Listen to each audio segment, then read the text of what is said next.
Government exams కోసం తక్కువ ఖర్చులోనే maths, aptitude, reasoning వంటి కోర్సులు నేర్చుకోవడానికి ఇప్పుడే కాల్ చేయండి.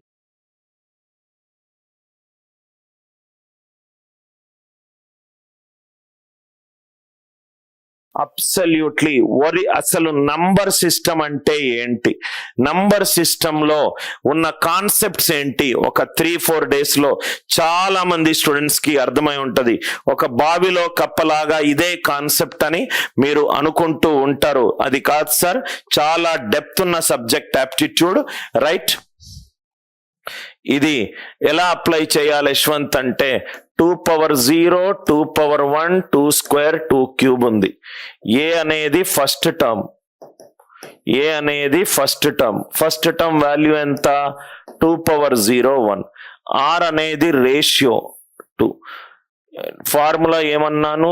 a × r⁻n−1 / r−1 అన్నాను. 1 × 2 మొత్తం ఎన్ని టర్మ్స్ ఉన్నాయి? 4 - 1 / 2 - 1 16 - 1 15. ఇదే తడుక జీపీ తోటే చెప్తున్నానయ్యా. ఇది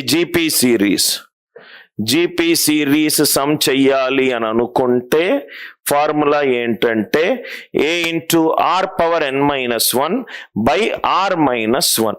a × r⁻n−1 / r−1. a అనేది 1, రేషియో అనేది 2. 2^4 - 1 / 2 - 1 16 - 1 / 1 15. Next product of the factors. ఇది చాలా చిన్న concept. Product of the factors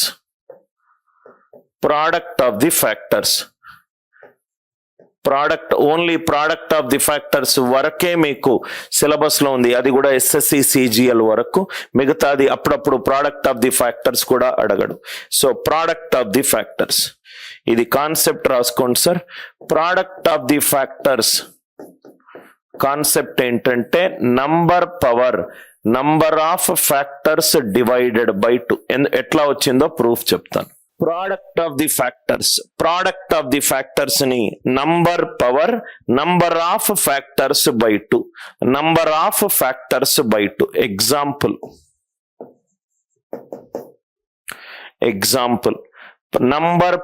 number of factors by 2. ఇది 12 ఉందనుకోండి, దీని ఫ్యాక్టర్స్ ఏంటో చూద్దాం. 12 ఫ్యాక్టర్స్ 1 2 3 4 6 12. ఇవన్నీ factors. Product of the factors అంటే ఫ్యాక్టర్స్ ని మొత్తం మల్టిప్లై చేయాలి, ఆన్సర్ రావాలి. ప్రోడక్ట్ ని మల్టిప్లై చేయాలి, ఆన్సర్ రావాలి. అంటే ఇది 1 × 2 × 3 × 4 × 6 × 12. 1 × 2 × 3 × 4 × 6 × 12. 1 12s are 12, 2 6s are 12, 3 4s are 12. 12^3. Number of ఫ్యాక్టర్లు ఎన్ని ఉన్నాయి? 6/2. నంబర్ ఆఫ్ ఫ్యాక్టర్లు ఎన్ని ఉన్నాయి? 6/2. 12^6/2. Product of the factors is given by the logic number of factors by 2. number of factors by 2. ఒక స్టూడెంట్ కి డౌట్ రావచ్చు. సపోజ్ గా 25 ఉందనుకోండి, ఫ్యాక్టర్స్ ఏంటి? 1 5 25. మల్టిప్లై చేస్తే 1 × 5 × 25 5 power number of factors by 2. So ఈ ఫార్ములా చేస్తే 25^3/2 వచ్చింది.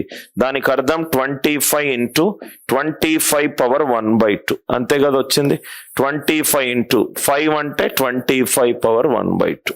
సో ఈ ఏ ఎగ్జాంపుల్ తీసుకున్నా ప్రోడక్ట్ ఆఫ్ ది ఫ్యాక్టర్స్ అంటే number of factors by 2. Number of factors by 2. ఒక కారణాంకాల్ని మల్టిప్లై చేస్తే ప్రోడక్ట్ ఆఫ్ ది ఫ్యాక్టర్స్ ఎంత వస్తుంది? Number of factors by 2. Number of factors by 2. Number power number of factors by 2. I hope ఈ logic చాలా clear గా అర్థమైంది అనుకుంటా. Product of the factors చేసాము, జీపీ సిరీస్ ఎలా చేయాలో చేసాము, some of the factors which are multiples of K, some of the factors which are not multiples of the K, some of the factors ఎలా కనుక్కోవాలో చేసాము, factors which are multiples of K, factors which are not multiples of K, prime factors ఎలానో చేసాము, composite factors ఎలానో చేసాము, even factors ఎలానో చేసాము, add factors ఎలానో చేసాము, ఫ్యాక్టర్స్ ఎలా కనుక్కోవాలో చేసాము.